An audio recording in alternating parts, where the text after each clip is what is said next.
కాపాడాలని జంట నగరాలతో పాటుగా తెలంగాణ రాష్ట్ర వ్యాప్తంగా ఎక్కడైతే చెరువులు ఆక్రమణకు గురైన సమాచారం ఆ స్థానిక ప్రజలకు తెలిస్తే చాలు, దాన్ని ప్రభుత్వం దృష్టికి తీసుకురండి.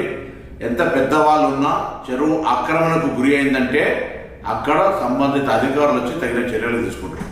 ఈరోజు సమాజంలో మన బాధ్యతగా మనం భవిష్యత్తు తరానికి ఇచ్చేటువంటి వరం ఇది. మీ ప్రాంతంలో మీకు ఎక్కడ ఆర్టీఐ ద్వారా తీసుకున్నా, పూర్వీకుల దగ్గర నుంచి వచ్చేటువంటి వారసత్వంలో చెరువులు ఎక్కడెక్కడ ఉండనో తెలుసుకొని అవి ఆక్రమణకు గురైతే ఎంత పెద్దవాళ్ళైనా సరే, ఏ పార్టీ వాళ్ళైనా సరే ఆ సమాచారాన్ని ప్రభుత్వానికి ఫిర్యాదు రూపంలో చేయండి.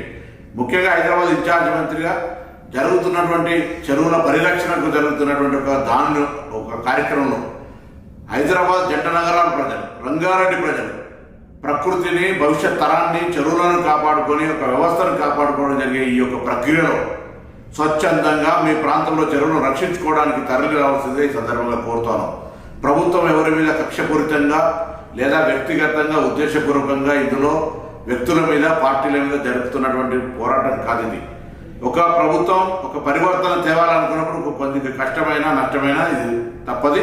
కాబట్టి మరొకసారి చెరువుల పరిరక్షణకు తెలంగాణ ప్రజాపాలన ప్రభుత్వం తీసుకున్న నిర్ణయానికి ఎక్కడెక్కడైతే చెరువుల ఆక్రమణకు గురైనయో వాటన్నిటి సమాచారాన్ని సంబంధిత అధికారుల దృష్టికి ఫిర్యాదు రూపంలో తీసుకురావాల్సిందిగా అందరికీ విజ్ఞప్తి చేస్తాను. సబ్స్క్రైబ్ చేయండి. Please do subscribe to.